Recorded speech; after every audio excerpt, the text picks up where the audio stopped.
Olá a todos, esse aqui é mais um Blá Blá Blá. Blá blá blá. Blá.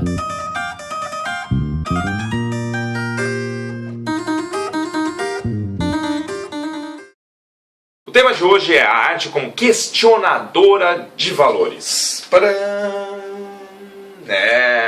No episódio anterior nós vimos a arte como propagadora de valores. Aqui nós vamos ver a arte como questionadora de valores, ainda dentro da série A Arte e os Valores. No vídeo passado, nós comentamos sobre Schopenhauer. E nós não demos a opinião dele, né? Poxa, chatinho. Só para concluir aquela ideia, o Marx estava falando da questão de a insatisfatoriedade do ser humano. No seu livro, talvez sua obra mais aclamada, O Mundo como Vontade e Representação, Schopenhauer defende uma ideia de que tudo se baseia na questão de uma busca de como posso dizer? Alcançar um objetivo. Você traça um objetivo, você alcança. Quando você alcança esse objetivo, você já logo joga um outro objetivo para sua vida. E assim vai. Ou seja, o que ele quer defender é que todos os seres humanos são insatisfatórios, logo insatisfeitos, né, no caso, e logo todos nós estaremos a todo momento buscando algo. Sendo assim, como que a grande mídia se aproveita disso? Eles descobrem coisas que as pessoas teoricamente estão precisando e que serão necessárias para deixá-las satisfeitas e vão lançando coisas que vão fazendo com que nós consumimos e valores que nós vamos atribuindo. Aí que entra a questão desse vídeo. Que algumas pessoas, ou algumas mídias, ou alguns grupos falam, não, eu acho que esses valores estão furados. Eu vou tentar colocar alguma outra ideia. Eu vou dar um exemplo, mas que pra mim é um dos melhores exemplos. Eu trabalho como professor de artes também, e muitas vezes me parece que as pessoas querem ver a arte como algo atemporal. Serve para qualquer época, aquela... Então... Tem tipos de artes que faz muito sentido dentro do seu contexto histórico. Tá? E um desses exemplos que eu quero citar é o próprio Marcel Duchamp com seu urinol. Marcel Duchamp com seu urinol acabou pegando um urinol num lixão, deve ter dado uma limpadinha, e colocou para expor em uma galeria que ele tinha sido convidado. Isso chocou o público na época, óbvio, mas dentro da época fazia muito sentido o questionamento que ele estava fazendo, que era exatamente sobre os valores artísticos que estavam sendo estabelecidos e até onde esses valores poderiam ou não ser quebrados. Inclusive, o que torna algo realmente uma arte? O próprio dadaísmo só fez sentido na época que foi criado. Então, o dadaísmo é uma das formas dos movimentos que questionaram valores a quase todo momento. Mas agora vamos lá. Primeiro tópico desse programa, a utilização do agradável para questionar valores. Nesse exemplo, eu fico com Michelangelo, a criação de Adão. Por quê? Porque ele, até onde eu me lembre, ele foi o primeiro cara que pintou Deus como um ser humano. Ponto. Segundo ponto, a forma onde Deus está é semelhante a um cérebro. Terceiro ponto, ele está tocando Adão para dar-lhe vida, ou seja lá o que for. A ideia é justamente trazer a coisa da imagem e semelhança para vamos lá, sair do teocentrismo e entrar para um antropocentrismo dentro da própria igreja.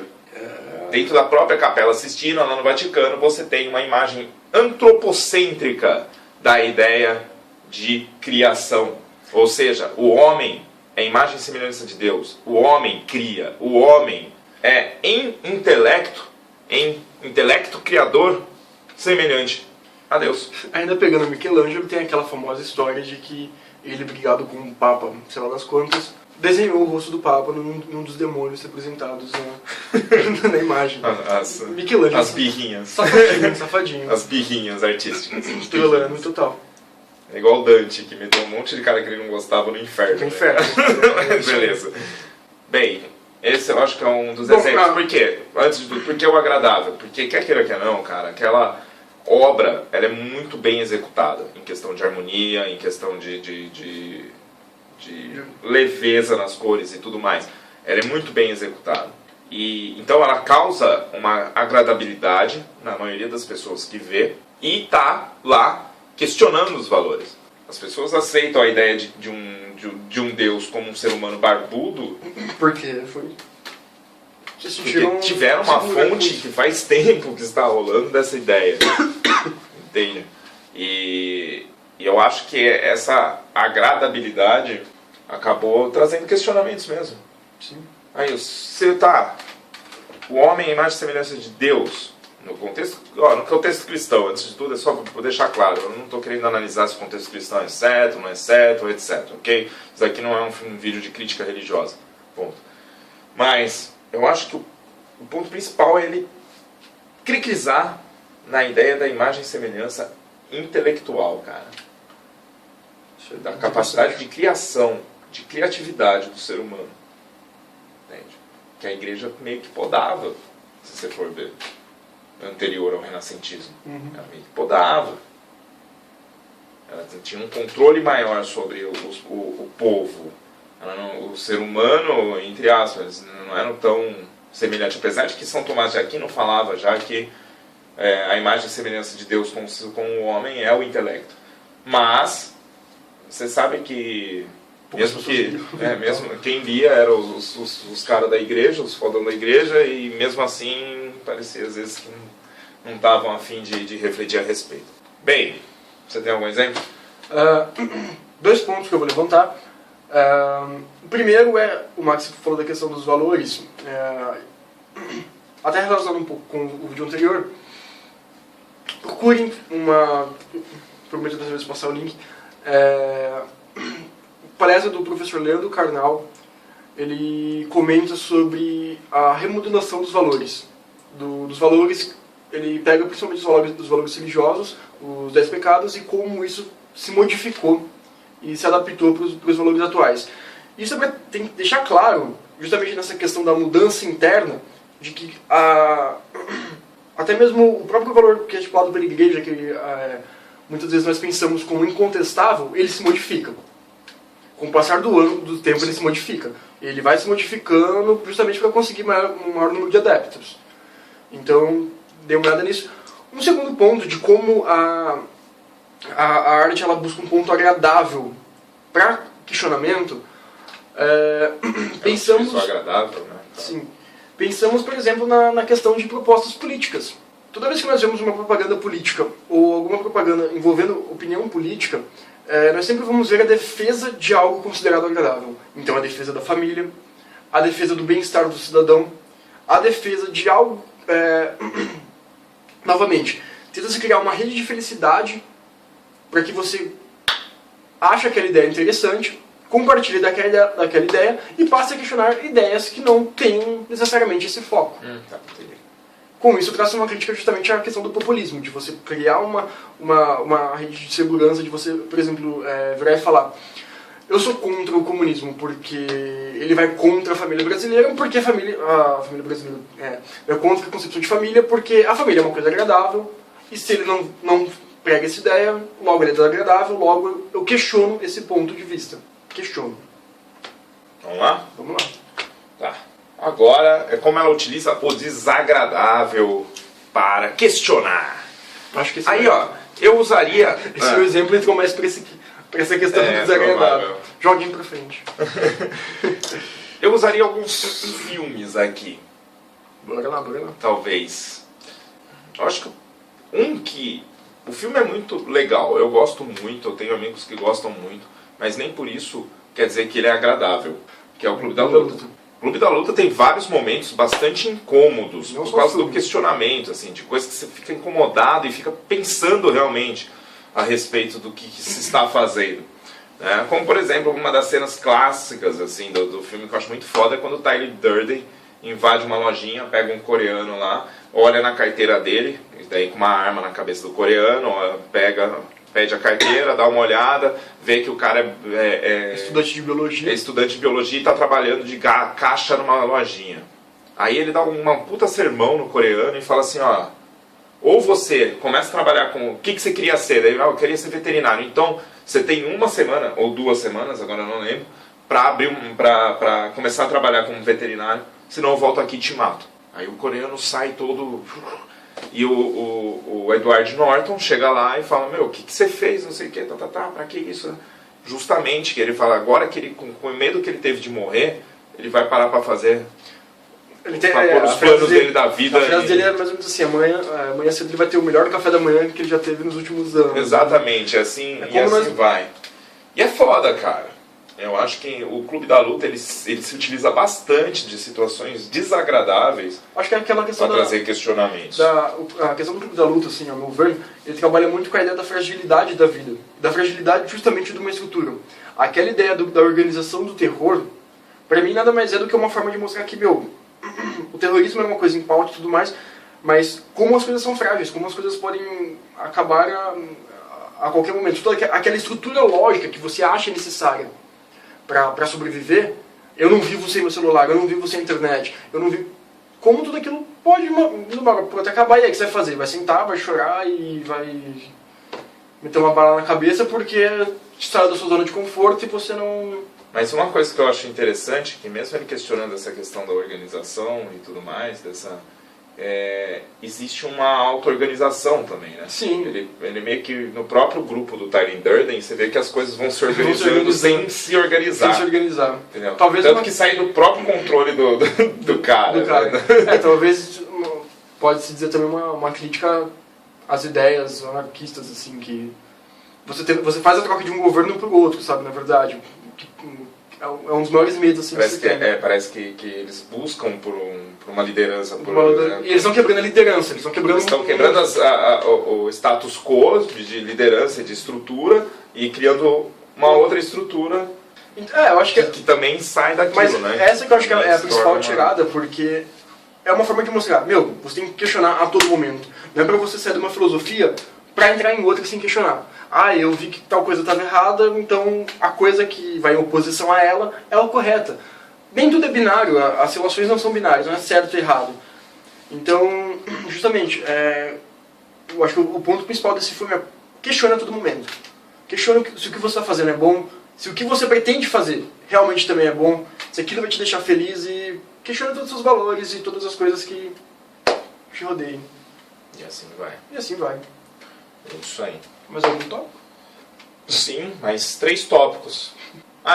A repetitividade, de novo, como nós estamos falando, mesmo quando falamos dos valores da comunicação propagadora, que necessita de uma repetitividade para aquilo se tornar comum, a questionadora também precisa de uma repetitividade para aquilo se tornar, para discussão, para o questionamento se tornar comum.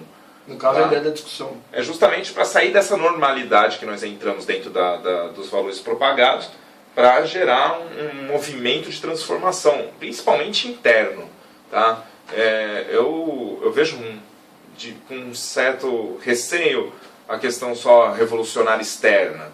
Eu acho que tem muitas questões humanas, muitas questões aflitivas, perturbadas, assim, perturbadoras, por assim dizer, dentro do ser humano, como, por exemplo, a nossa inveja, o nosso ciúme, a nossa possessividade, a nossa imagem concreta de um eu que parece que nada, que parece que é eterno e que existe por ele mesmo, etc. Que tudo isso acaba complicando para ter uma transformação realmente positiva, porque parece que vai ficar sempre naquela busca de autossatisfação, de busca por fama, por riqueza e etc. E mesmo que as coisas mudem, será que isso vai mudar? Será que é só uma questão externa? Eu sei que o meio social ele tem uma grande influência. Só que daí nós entramos na questão da influência. O meio social tem uma influência, não um controle. Sim, exatamente. Tem parte que é graças ao meio social, causas de certos sofrimentos que são no meio social, e tem causas que são internas, que nós temos que melhorar nossa forma de ver as coisas, nosso conhecimento, nossos próprios valores, né? Pensar na questão de causa e efeito. Será que valores também não têm causa e efeito? Será que você acreditar e agir de uma determinada maneira não gera efeitos prejudiciais ou efeitos benéficos? Então são coisas que é importante se pensar e questionar. Aí nós entramos na questão. Eu acho que eu não vou ficar na repetitividade do outro vídeo, porque pode acabar caindo nas mesmas coisas. Então eu quero finalizar. Eu gostaria de finalizar com uma questão mesmo, não sei se necessariamente com respostas, mas... E aí? No que nós devemos basear nossos valores? Eu pessoalmente acho muito interessante. Bom, todos nós assim, teoricamente, já temos um certo valor embutido. Acho que isso é normal, assim, do ambiente social que você vive, das coisas que você já recebeu, você já tem alguns valores, mas não algo intrínseco. Não algo intrínseco, mas você já tem uma carga junto com você. Essa carga, justamente essa carga, não é imutável, ela pode mudar a qualquer momento, e você tem um controle sobre isso, você pode mudar isso, e se abrir para essas novas possibilidades de mudança, tentar sacar se realmente o que você acredita vale a pena, se não vale, busque novos questionamentos, e eu gosto da ideia de questionar sempre, né? Eu gosto também da ideia do questionamento, de estar sempre questionando para tentar ir além, né? Para sempre estar tentando... eu posso dizer, melhorar, não sei se essa seria a melhor palavra, mas sempre estar tentando se renovar. E eu gosto de ter como base, mesmo que seja difícil muitas vezes, a perspectiva do budismo Mahayana. Observa, quando for fazer um questionamento, tente ver da forma mais ampla possível, com várias perspectivas, e sempre pensando o que seria mais benéfico para o maior número de seres. Isso é importante. O maior número de seres, não só de seres humanos. Sim.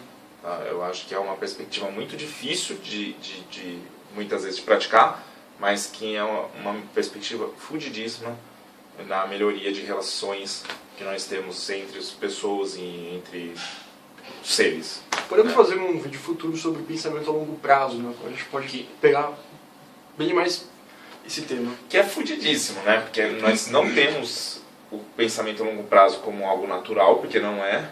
E se não treina, cara, nós estamos fica sempre naquela coisa de querer o prazer para cá, para aqui agora. Mas como disse o Zé, eu acho que seria um ótimo tema para um próximo vídeo. Então, a série Arte e os Valores termina aqui. Espero que tenham gostado. E curtam o vídeo, compartilhem, inscreva-se no canal. E é isso aí, valeu Zé. Mais uma vez, obrigado. Muito obrigadão, eu que agradeço. E até mais.